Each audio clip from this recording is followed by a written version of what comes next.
जोडायची आहेत, आपले डोळे बंद ठेवायचे आहेत. हे पुरुषोत्तम, मी मनापासून निष्ठा ठेवते तथागतावर, ज्यांचा प्रकाश आहे व्याप्त अनिर्बंध दश दिशात, आणि माझी निग्रही मनीषा तुझ्या भूमीत जन्म घेण्याची मनोचक्षुंना घडते तुझ्या भूमीचे दर्शन. तेव्हा त्रैलोक्यातील सर्व भूमीत तिची श्रेष्ठता जाणते. आकाशा समान सर्व समावेशक ती तुझी भूमी आहे. ती अनंत आणि असीम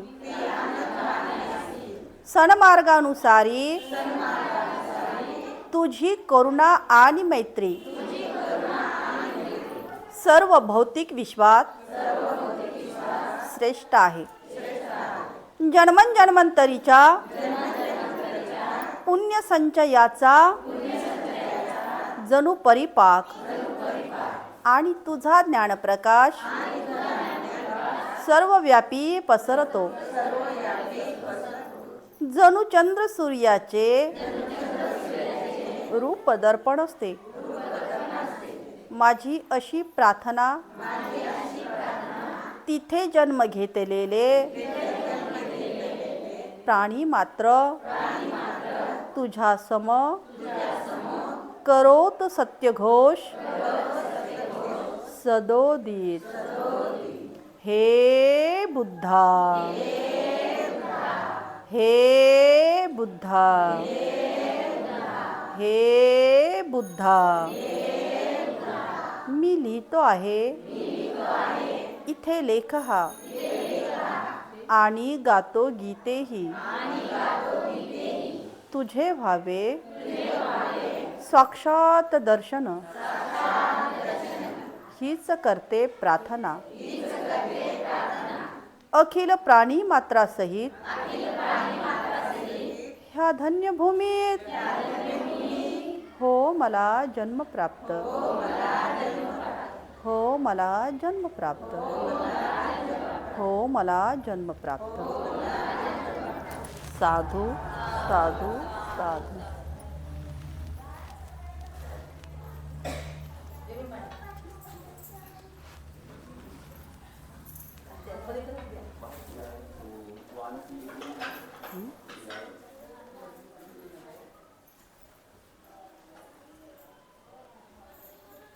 भगवान बुद्ध आणि त्यांचा धम्म या ग्रंथाचं या ठिकाणी पठण होत असताना आपण या अगोदरच्या भागामध्ये पाहिलेलं आहे की बृहस्पती सुवार्ता करतो. ज्यावेळेस बुद्ध आहेत आणि बुद्धांना असं वाटतं की हा जो धम्म आहे आता मी कुणाला सांगावा की नको सांगावा, आणि मग त्यांचं जे निष्क्रियतेकडे ते वळतात. आणि तदनंतर आपल्याला माहीत आहे की निष्क्रियतेकडे वळल्यानंतर बृहस्पतीची सुवार्ता आहे, आणि बृहस्पती त्यांना म्हणतो की तुझ्याकडे जे काही ज्ञान आहे ते तू इतरांना दे. आणि मग त्यांचं जे मन परिवर्तन होतं आणि बृहस्पती त्या ठिकाणाहून सर्वांना सुवार्ता करतो. अर्थातच आपण हेही पाहिलेलं आहे की बृहस्पती दुसरं तिसरं काहीही नसून बुद्धांच्या या चित्तातले जे विचार आहेत ते म्हटलं म्हणजे चार. मुदिता म्हणजे आनंद, तदनंतर मैत्री, त्यानंतर उपेक्षा म्हणजे काम करणं, त्यानंतर करुणा. ह्या चार ज्या आहेत ज्ञानाच्या किंवा चित्ताच्या ज्या अथांग अशा या बाबी आहेत, अशा त्यांना या ठिकाणी प्रेरित करतात. आणि तदनंतर जे आहेत ते सारनाथला निघालेले आहेत. हाही आपण काल भाग पाहिलेला आहे. सारनाथला निघालेली आहेत. सारनामध्ये निघत असताना दोन व्यापारी त्यांना भेटतात. दोन व्यापारी भेटतात आणि मग त्या दोन व्यापाऱ्याला जे आहेत त्यांची जी शिदोरी आहे ती शिदोरी त्या ठिकाणी बुद्धांना देतात आणि बुद्ध जे आहेत आपला धम्माचा उपदेश दिल्याशिवाय धम्म दिल्याशिवाय त्या ठिकाणी कोणतेही दान स्वीकारत नाहीत. आणि त्या दोन व्यापाऱ्यांना बुद्ध जे आहेत आपला ज्ञानाचा अनुग्रह देतात. अर्थातच त्यांचं नाव जे आहे आपण थांबायचं आहे. त्यांचं नाव आहे, बोला, तुम्हाला थांबा म्हटलं ना. काय होतं घनसावताई, सुनीता, काय होतं नाव, बोला. बरोबर आहे, भल्लिक जे आहे. सुनीतानी अचूक असं नाव सांगितलेलं आहे. अभिनंदन आमच्या सुनीताचं. पाठीमागे सांगता का वंदना, सुमनताई, आमच्या रंजना, पाठीमागचं कोण सांगू शकतं? कापुरेताई तर काल नव्हत्याच. उबाळे आई सांगतात वाटतं. काय म्हणता ढवळेताई? हा, दोघी उठल्या होत्या का तुम्ही? अच्छा अच्छा. अक्का होत्या का आपण काल? काय होतं नाव?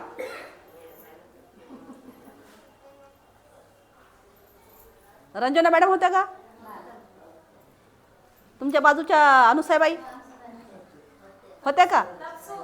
अनुसयाताईसाठी जोरात टाळ्या वाजवा. तपस्सू आणि भल्लिक हे दोन जे आहेत आपल्या दोन्ही उपासिकेने असं अचूक हे नाव सांगितलेले आहे. आमच्या सुनीताताई आणि अनुसयाताई यांनी ही दोन अशी अचूक नावं सांगितलेली आहेत. जे धम्माचा या ठिकाणी उपदेश व्यापारी आपल्या व्यापाराच्या मार्गाला जात असताना या दोघांना या ठिकाणी धम्म सांगितलेला आहे. जे भल्लिक आणि तपस्सू असं आपण या ठिकाणी नाव सांगितलेलं आहे. आणि मग तदनंतर जे आहेत सिद्धार्थ पुढे पुढे गेले, बुद्ध जे आहेत पुढे पुढे गेलेले आहेत. आणि मग जात असताना जे त्याचे 5 सोबती होते उरुवेला, त्या उरुवेलाच्या नदीकाठी म्हणजे निरंजना नदीकाठी त्या ठिकाणी जे त्यांनी आपली तपस्या ठेवली होती. आणि मग सुजाताच्या खिरीचं ग्रहण केल्यानंतर अन्नदान ते 5 त्यांचे मित्र त्या ठिकाणाहून गेलते. कारण ते म्हणले की तू वैराग्याच्या कसोटीमध्ये अन्न स्वीकार केलेला आहेस आणि म्हणून तिथून ते सोडून गेलेले होते. आता मात्र त्या ठिकाणी त्यांनी दुरूनच पाहिलेलं आहे. आणि दुरूनच पाहिलेले असताना त्यांच्या मनामध्ये असा विचार येतो की आता यांचं आपण स्वागत करायचं नाही किंवा आद्य तीर्थ यांचं काहीही करायचं नाही. त्यांना बसायला आसन द्यायचं नाही, त्यांचं पात्र घ्यायचं नाही किंवा त्यांना पाय धुवायला पाणी द्यायचं नाही. असे वेगवेगळे विचार जे आहेत त्यांनी सगळ्यांनी मिळून ठरवलेले असतात. परंतु बुद्ध जसजसे या ठिकाणी जवळजवळ येतात तसतसे त्यांच्या चित्तातले जे भाव असतात ते परिवर्तन होतात. आणि मग कुणी बसायला आसन देतं, कुणी हातातलं भिक्षापात्र घेतं, तर कुणी पाय धुवायला पाणी देतं. असं या ठिकाणी सगळेजण काय करतात, स्वागत करतात. आणि मग खरोखरच हे एका अप्रिय अशा अतिथीचे असाधारण असे एक प्रकारचे स्वागत आहे.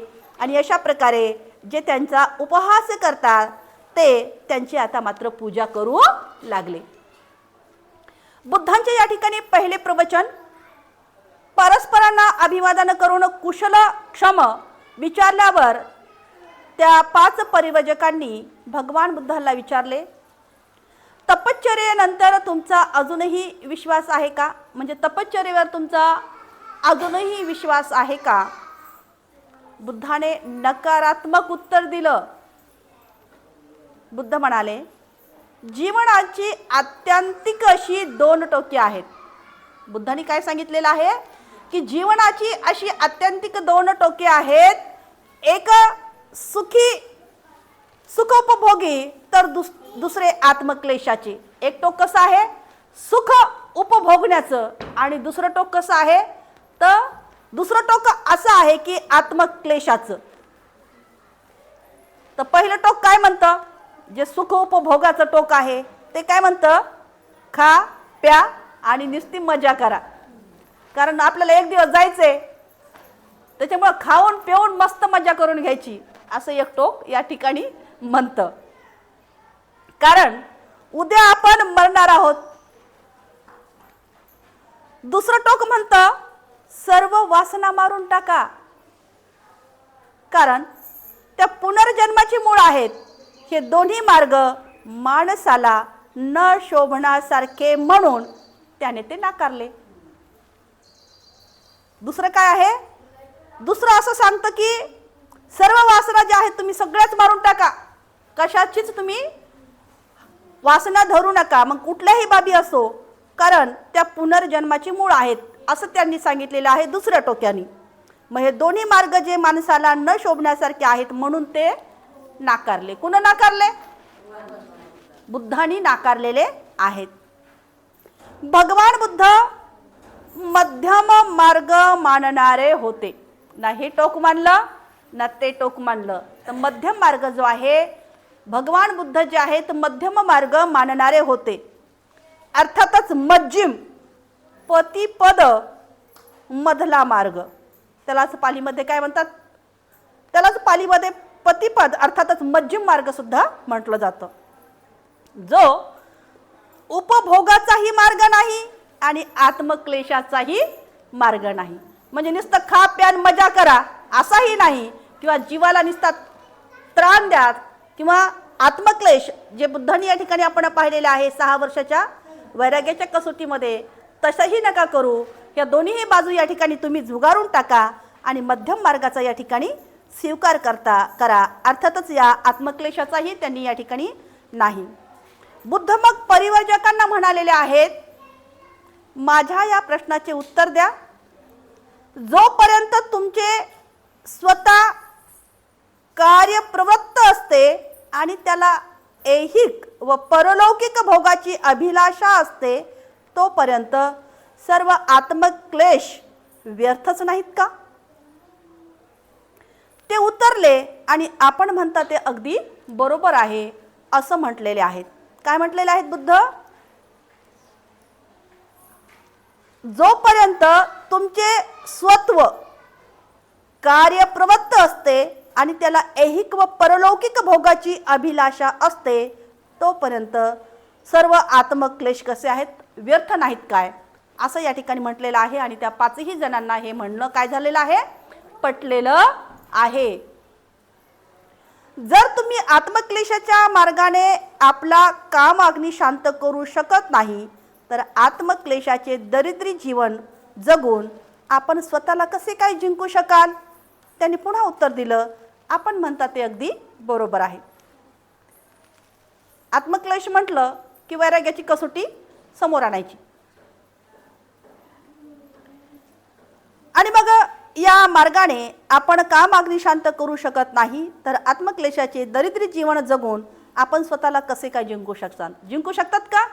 आत्मक्लेश जे आहेत, हे आत्मक्लेशाचं काम कसं आहे, तर दरिद्री जीवन जगून आपण स्वतःला जिंकू शकतो का? तर जिंकू शकत नाहीत. असं या ठिकाणी त्या 5ही जणांना हा मुद्दा पटला आणि त्यांनी उत्तर दिलं बुद्धांना की आपण म्हणता ते अगदीच कसं आहे? बरोबर आहे. जेव्हा तुम्ही स्वतःवर विजय मिळवू शकाल, तेव्हाच फक्त तुम्ही कामतृष्णेपासून मुक्त होऊ शकाल. बुद्धांनी पुन्हा काय सांगितलेलं आहे? तुम्ही स्वतःवर विजय मिळवायचा आहे. जेव्हा तुम्ही स्वतःवर विजय मिळवू शकाल, तेव्हाच फक्त तुम्ही कामतृष्णेपासून मुक्त होऊ शकाल. मग तुम्हाला ऐहिक सुख उपभोगाची इच्छा होणार नाही आणि नैसर्गिक गरजाच्या या तृप्तीमुळे तुमच्या मलिन विकार निर्माण होणार नाहीत. तुमच्या शारीरिक गरजेनुसार तुम्ही खा आणि प्या. म्हणजे शरीराला जेवढ्या गरजा आहेत, तुमच्या शारीरिक जेवढ्या गरजा आहेत, तेवढे तुम्ही खा आणि प्या. सर्व प्रकारची विषयासक्ती उत्तेजक असते. विषयासक्त मनुष्य कामवासनांचा गुलाम बनतो. सर्व प्रकारची सुखशक्ती अंधपतन करणारी व नीच कर्म असते. तथापि माझे तुम्हाला सांगणे असे आहे की जीवनाच्या स्वाभाविक गरजांची पूर्ती करणे ही वाईट गोष्ट नाही. शरीराचे आरोग्य राखणे हे आपले कर्तव्य आहे. शरीराचं आरोग्य राखणे हे काय आहे? तर आपलं कर्तव्य आहे. नाहीतर तुम्ही तुमचे मन तुम्ही तुमचे मन सुदृढ आणि स्वच्छ ठेवू शकणार नाही आणि प्रज्ञारूपी प्रदीपही प्रज्वलित राखू शकणार नाही. म्हणजे आपलं आरोग्य कसं आहे, आपलं आरोग्य आपल्याला जपणं हे अतिशय महत्त्वाचं आहे. जर आपली तब्येत ठीक नसेल, आपलं आरोग्य चांगलं नसेल, तर आपल्याला या ठिकाणी यावं वाटेल का? नाही. आणि आलं तरी आपलं मन लागल का? नाही लागणार ना. त्या दुखण्याकडेच आपलं मन जास्त राहील, कारण आपण अस्वस्थ असू. आणि म्हणून या ठिकाणी बुद्ध काय म्हणतात की आपलं आरोग्य हे सांभाळणं खूप आवश्यक आहे, किंवा आपलं शरीराचे आरोग्य राखणे हे आपलं कर्तव्य आहे. नाहीतर काय होतं, तुम्ही तुमचे मन सुदृढ आणि स्वच्छ ठेवू शकणार नाही. म्हणजे तुमचं मन जे आहे तुम्ही सुदृढ म्हणजे ताजं ठेवू शकणार नाहीत आणि प्रज्ञारूपी प्रदीपही त्या ठिकाणी प्रज्वलित राखू शकणार नाही. जी तुम्हाला ज्ञान मिळवायचं आहे, जी प्रज्ञा तुम्हाला या ठिकाणी प्रज्वलित करायची आहे, जी प्रज्ञारूपी प्रदीपही त्या ठिकाणी तुम्ही मग प्रज्वलित राखू शकणार नाही. हे परिवाजक हो, ही गोष्ट समजून घ्यावी की ही दोन आत्यंतिक टोके अशी आहेत की माणसाने त्यांचा कधीही अवलंब करू नये. ही दोन टोके कशी आहेत? ही दोन टोके अशी आहेत की माणसाने त्याचा कधीही अवलंब करू नये.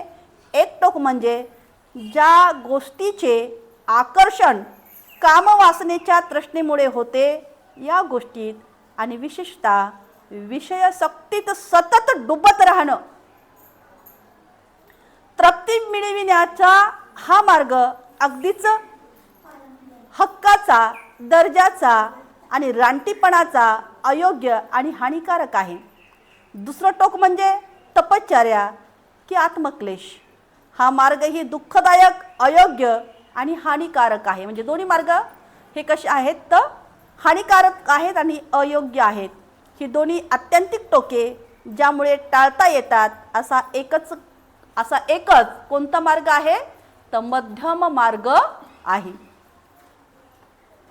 ध्यानात ठेवा, मी त्याच मध्यम मार्गाची शिकवण देत आहे. पुनस्त या ठिकाणी 5 त्यांच्या मित्रांना म्हणतात की या ठिकाणी तुम्ही लक्षात ठेवा की मी त्याच मध्यम मार्गाची शिकवण तुम्हाला देत आहे. त्या 5 परिवाजकांनी त्यांचे म्हणणे लक्षपूर्वक ऐकले आणि बुद्धांच्या मध्यम मार्गासंबंधी उत्तर दाखल काय बोलावे हे न समजल्यामुळे त्यांनी त्यांना विचारले. आता 2 टोकं सांगितली, परंतु मध्यम मार्ग कोणता आहे त्यांना काय अवगत झालेला नव्हता. आणि मग त्यांनी बुद्धांना विचारलेलं आहे की त्यांनी या ठिकाणी त्यांना विचारलं की आपणाला आम्ही सोडून आल्यावर आपण काय केले, तेव्हा आपण गयेला कसे गेलो. आता या ठिकाणी बुद्ध त्यांना सांगत आहेत की आपण गयेला कसे गेलो, पिंपळाच्या झाडाखाली आपण चिंतन करीत कसे बसलो, आणि मग पिंपळाच्या झाडाखाली गेल्यानंतर आपण चिंतन आणि मनन कसे केले, आणि 4 आठवडे सतत चिंतन केल्यावर आपणास ज्ञानप्राप्ती झाल्यामुळे आपण नवा जीवन मार्ग कसा शोधून काढला, हे सर्व भगवान बुद्धांनी त्यांना सांगितलेलं आहे. हे ऐकल्यानंतर तो मार्ग कोणता? आता जो 4 आठवडे अर्थातच 1 महिना, हा 1 महिना 4 आठवडे जे चिंतन आणि मनन करून जो मार्ग शोधून काढलेला आहे, आणि हे ऐकल्यानंतर तो मार्ग कोणता हे जाणून घेण्यास ते 5ही परिवाजक अधिक अधीर झाले आणि ते मार्ग स्पष्ट करून सांगण्याविषयी त्यांनी भगवंतांना आता पुन्हा प्रार्थना केली. भगवान बुद्धांनी त्यांची विनंती सुद्धा मान्य केली. सुरुवातीलाच बुद्धांनी त्यांना सांगितले की आपला जो मार्ग, जो धम्म आहे, त्याला ईश्वर आणि आत्मा याच्याशी काहीही कर्तव्य नाही. मी जो या ठिकाणी तुम्हाला माझा मार्ग सांगत आहे त्या मार्गाशी ईश्वर आणि आत्मा याच्याशी कोणताही संबंध नाही. त्याचा मरणोत्तर जीवनाशी कसलाही संबंध नाही. जसं मेल्यावर स्वर्ग भेटतो म्हणतो, किंवा जर या ठिकाणी तुम्हाला असंही सांगलं जातं की तुम्हाला स्वर्ग प्राप्ती करायची असेल तर अशा अशा पद्धतीचे कामं करा. आणि मग या ठिकाणी बुद्ध सांगतात की मरणोत्तर जीवनाचा कसलाही या ठिकाणी याला संबंध नाही. तसेच त्या धम्माचा कर्मकांडाशी सुद्धा काहीही संबंध नाही. जे कर्मकांड जे आहेत या अगोदर आपण पाहिलेली आहेत, यज्ञ याज्ञ आहे ना, वेगवेगळ्या पशु बळी देणं आणि आपली इच्छा पूर्ती करणं, अर्थातच या कर्मकांडाशीही या मार्गाचा संबंध नाही. माणूस आणि माणसाचे माणसाशी या जगातील नाते हा बुद्धाचा धम्माचा केंद्रबिंदू आहे. तर बुद्धाच्या धम्माचा काय केंद्रबिंदू आहे? माणूस आणि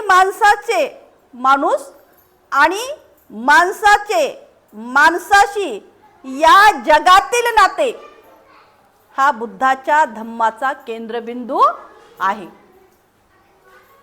बुद्धाने सांगितले आपल्या धम्माचे हे पहिले अधिष्ठान आहे. धम्माचं पहिलं अधिष्ठान काय सांगितलेलं आहे की माणूस जे आहे, तुम्ही आम्ही जे आहोत, एका माणसाने दुसऱ्या माणसाशी किंवा माणूस आणि माणसाशी या जगातील नातं हा बुद्धाच्या धम्माचा काय आहे तर केंद्रबिंदू आहे. आणि हा धम्माचं पहिलं अधिष्ठान आहे. बुद्ध म्हणतात की आपल्या धम्माचे हे पहिलं अधिष्ठान आहे. मनुष्य प्राणी दुःखात, दैन्यात आणि दारिद्र्यात राहतात. मनुष्य प्राणी कसा आहे? दुःखामध्ये राहतो, दैन्यात राहतो आणि दारिद्र्यात राहत आहे. हे त्याचे दुसरे तत्व होय. हे सर्व जग दुःखाने भरलेलं आहे. जगच काय आहे तर दुःखाने भरलेलं आहे. आणि जगातून हे दुःख नाहीसे करणे हा एक धम्माचा उद्देश आहे. दुःख तर आहे, परंतु या दुःख नाहीसे करणे हा एकच माझ्या धम्माचा काय आहे? उद्देश आहे. यापेक्षा धम्म म्हणजे दुसरे तिसरे काहीही नाही. दुःखाचे अस्तित्व मान्य करणे आणि ते नष्ट करण्याचा मार्ग दाखवणे हाच भगवान बुद्धाच्या धम्माचा पाया आहे. जर दुःख असेल, दुःखाचं अस्तित्व असेल किंवा दुःखाचं अस्तित्व मान्य करणं आणि ते नष्ट करण्याचा जो मार्ग आहे, तो नष्ट करण्याचा मार्ग दाखवणे हा काय आहे तर भगवान बुद्धाच्या धम्माचा तो पाया आहे. हाच एक केवळ धम्माचा पाया होऊ शकतो आणि यावरच त्याचे समर्थन अवलंबून आहे. जो धर्म या प्राथमिक गोष्टीचा स्वीकार करीत नाही तो धर्मच नाही. आणि ह्या गोष्टीचा जो धर्म स्वीकार करत नाही तो मात्र धर्म नाही. खरोखरच हे परिवारजक हो, जगातील दुःख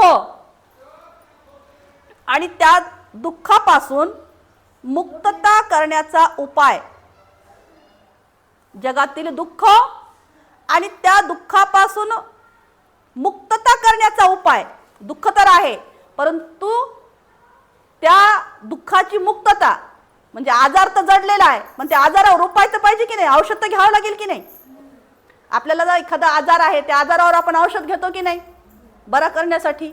आणि म्हणून बुद्ध या ठिकाणी म्हणतात दुःख तर आहे, त्या दुःखावर औषध तर पाहिजे ना, उपाय तर पाहिजे ना. आणि खरोखरच हे परिवारजक हो, जगातील दुःख आणि त्या दुःखापासून मुक्तता करण्याचा उपाय हाच धम्माचा मुख्य प्रश्न आहे. हे ज्या श्रमणांना आणि ब्राह्मणांना अर्थातच जे धर्माचा उपदेश करतात त्या धर्म उपदेशकांना हे समजत नाही. ते माझ्या मते म्हणजे जे काही श्रमण आहेत, जे धम्माचे प्रचार आणि प्रसार करणारे आहेत, त्या श्रमणांना ते श्रमण आणि ब्राह्मण नव्हेतच, म्हणजे जे ह्या गोष्टी जाणू शकत नाहीत ते मात्र हे या ठिकाणी गोष्टी जाणू शकत नाहीत ते म्हणतात की माझ्या मते ते श्रमण आणि ब्राह्मण नाहीतच किंवा नव्हेत. याच जीवनात धम्माचा खरा अर्थ काय आहे दुसरा जन्म घ्यायची आवश्यकता नाही किंवा स्वर्गातही जायची आवश्यकता नाही. तर काय आहे, तर याच जीवनामध्ये जो आपल्याला या ठिकाणी मानव जन्म मिळालेला आहे, जे मानवाचं जीवन मिळालेलं आहे, अनमोल असं जीवन आहे मानवाचं. आणि हे याच जीवनात या धम्माचा खरा खरा अर्थ काय आहे स्वतःला श्रेष्ठ समजणाऱ्यांना समजत नाही. आणि नंतर परिव्राजकांनी बुद्धाला विचारले, दुःखाचे अस्तित्व मान्य करणे आणि दुःख नाहीसे करणे हा जर आपल्या धम्माचा पाया असेल तर आपला धम्म दुःख कसे नाहीसे करतो ते सांगा. काय म्हटलेले आहेत परिव्राजक, तुमच्या धम्माचा जर पाया असा असेल की जे दुःख आहे आणि दुःखाचे अस्तित्व मान्य करणं आहे आणि दुःख जर नाहीसे कसं करायचं किंवा दुःख नाहीसे करणे हा जर आपल्या धम्माचा पाया असेल तर भगवंत आपला धम्म दुःख कसे नाहीसे करतो ते सांगा, असं या ठिकाणी म्हटलेलं आहे. भगवान बुद्धांनी सांगितलं, या धम्मानुसार जर प्रत्येकाने परिव्राजकाचा मार्ग अनुसरला, भगवान बुद्ध या ठिकाणी त्या पाचही परिव्राजकांना आपल्या धम्माचा दुःख कसे नाहीसे करावे हे सांगत असताना पहिला मुद्दा सांगतात, पावित्र्याचा मार्ग अनुसरा. पावित्र्याचा मार्ग अनुसरला, सदाचरणाचा मार्ग स्वीकारला, शील मार्गाचा अवलंब केला तर त्यामुळे या दुःखाचा निरोध होईल, म्हणजे हे दुःख नष्ट होईल, नाहीस होईल. पहिलं काय सांगितलेलं आहे, पावित्र्य पाहिजे, पावित्र्याचा मार्ग अनुसरला. दुसरा आहे सदाचरणाचा मार्ग स्वीकारला आणि तिसरा आहे शील मार्गाचा अवलंब केला तर त्यामुळे दुःखाचा निरोध होईल, अर्थातच दुःख नाहीस होईल, दुःख नष्ट होईल. आणि त्यांनी सांगितले की अशा धम्माचा आविष्कार आपण केला आहे, असा सत्याचा साक्षात्कार, असं सत्य आपण अवगत केलेलं आहे आणि अशा धम्माचा आविष्कार आपण केलेला आहे, असं या ठिकाणी त्या पाचही परिव्राजकांना बुद्ध म्हणत आहेत. परिव्राजकांनी नंतर बुद्धांना आपला धम्म समजावून सांगण्याची पुन्हा प्रार्थना केली. भगवान बुद्धाने त्यांची विनंती आनंदाने मान्य केली आणि त्याने पहिला प्रथम त्यांना विशुद्धी मार्ग समजावून सांगितला. त्याने परिव्राजकांना सांगितलं की ज्याला चांगला मनुष्य होण्याची इच्छा आहे त्याने जीवनाची तत्वे म्हणून काही तत्व पाळावीत किंवा काही तत्वे पाळलीच पाहिजे, ही विशुद्ध मार्गाची शिकवण आहे. माझ्या या विशुद्धी मार्गाच्या या मार्गानुसार चांगल्या जीवनाची 5 तत्व आहेत. पहिलं तत्व आहे कोणत्याही प्राण्याची हिंसा न करणं, त्याला इजा न करणं. दुसरं तत्व आहे चोरी न करणं, अर्थातच दुसऱ्याच्या मालकीची वस्तू न बळकावणं. तिसरं आहे व्याभिचार न करणं. चौथा आहे असत्य न बोलणं. पाचवं आहे मादक पेय ग्रहण न करणं. माझे असे म्हणणे आहे की प्रत्येक माणसाने ही 5 तत्व मान्य करणे अत्यंत आवश्यक आहे, कारण प्रत्येक मनुष्य जे जे काही करतो त्याचे मूल्यमापन करण्यासाठी त्याच्यापाशी काही एक परिमापन असले पाहिजे की ज्यामुळे तो आपल्या चांगल्या अथवा वाईट वर्तणुकीचे मोजमाप करू शकेल. आणि माझ्या या शिकवणुकीप्रमाणे हीच 5 तत्वे किंवा शिले माणसाच्या चांगल्या अथवा वाईट कृतीचे मोजमाप करण्याचं मापदंड आहे. आता आपण धान्याची माप आहेत आपल्याकडे मोजायची, ज्वारी गहू तांदूळ माप आहेत ना मोजायचे, आदली शेर पायली आहेत का, हे मोजायचे आहेत. परंतु बुद्धांनी या ठिकाणी सांगितलेलं आहे की माणसाच्या चांगल्या गोष्टी मोजण्याचं सुद्धा एक मापदंड दिलेला आहे. ते मापदंड काय आहे तर 5 तत्व या ठिकाणी दिलेली आहेत. आपल्या सुद्धा मापदंड मोजण्यासाठी 5 तत्व या ठिकाणी दिलेली आहेत, जी आपण या ठिकाणी कोणत्याही कार्यक्रमाच्या सुरुवातीला त्या तत्वापासूनच सुरू करतो. जन्मल्यापासून, काही कार्यक्रम असेल तेव्हा पण, लग्न असेल तेव्हाही, वाढदिवस असेल तेव्हाही,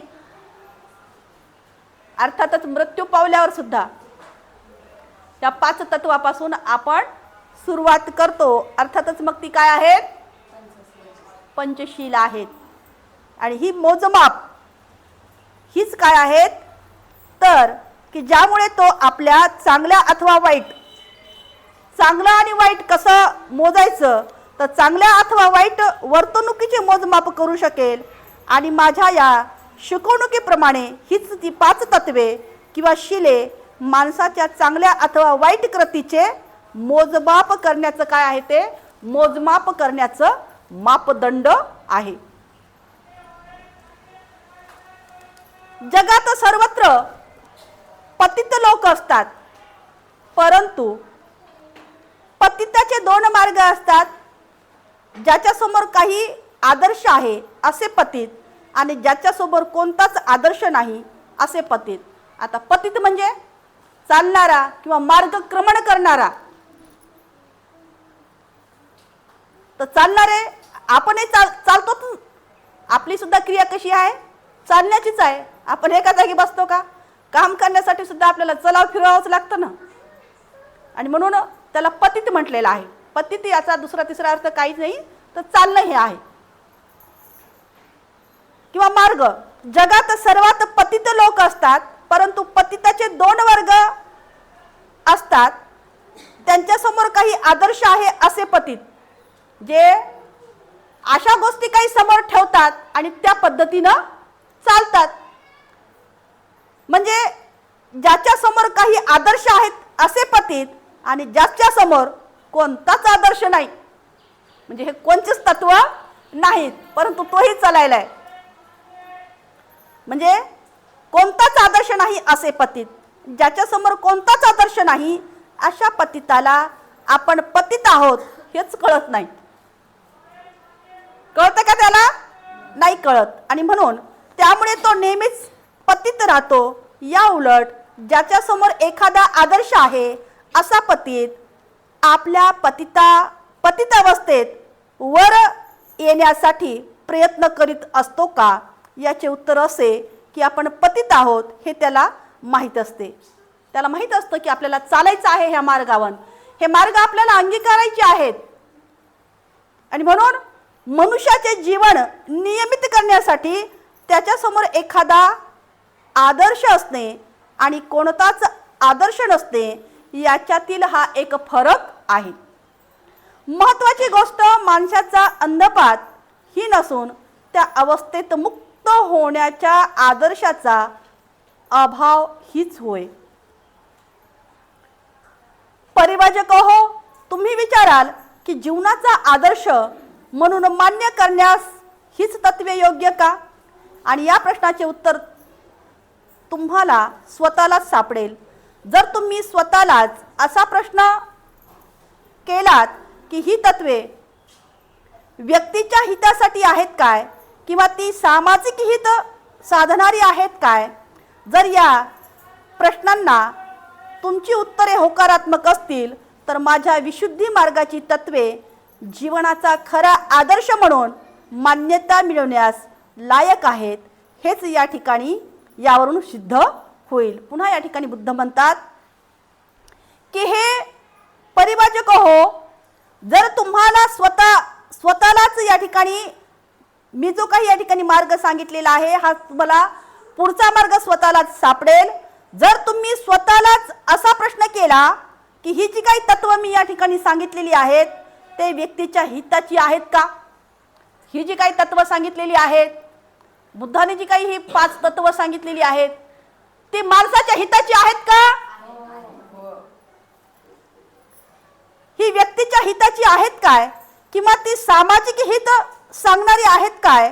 जर या प्रश्नांना तुमची उत्तरे होकारात्मक असतील तर माझ्या विशुद्धी मार्गाची तत्वे जीवनाचा खरा आदर्श म्हणून मान्यता मिळवण्यास लायक आहेत हेच यावरून या ठिकाणी सिद्ध होईल. आणि म्हणून या ठिकाणी माणसाने ही तत्व अंगीकारल्यानंतर ती हिताची आहेत का, माझ्या हिताची आहेत का, समाजाच्या हिताची आहेत का, हे जर तुम्ही या ठिकाणी जाणलं, अनुभवलं, तर या ठिकाणी बुद्ध म्हणतात की माझ्या या विशुद्धी मार्गाची तत्व जीवनाचा खरा आदर्श म्हणून मान्यता मिळवण्यास लायक आहेत हेच यावरून या ठिकाणी सिद्ध होतं, असं बुद्ध या ठिकाणी कुणाला सांगतात? 5 परिव्राजकांना या ठिकाणी सांगतात. जे 5 तत्व या ठिकाणी सांगितलेली आहेत त्या 5 तत्वाचं विश्लेषण आपण पुन्हा उद्या करणार आहोत. एका शब्दाचं विश्लेषण जे आहे, म्हणजे त्याचे जर उदाहरण देऊन तुम्हाला सांगितलं तर तुम्हाला आणखीनच त्या ठिकाणी काय होईल, लक्षात येईल. तुमची जर कॅपॅसिटी असेल तर सांगेल किंवा मग उद्या घेईल. बोला.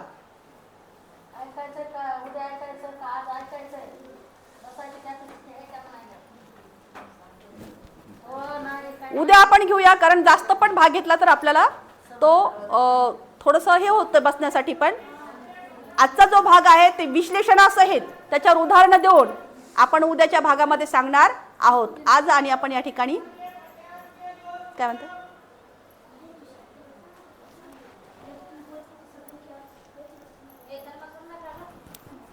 तर बाकीचा भाग जो आहे आपण उद्या पाहणार आहोत. आज आपण या ठिकाणी इथेच थांबणार आहोत. आज आपल्याला काय घेऊन जायचं आहे? बोला, काय घेऊन जायचे आज? काय घरी घेऊन जाणार आज? 5 तत्व घेऊन जाणार आहे. मला वाटतं आज अनुसया ताईच बसलेल्या आहेत काय की एकट्या?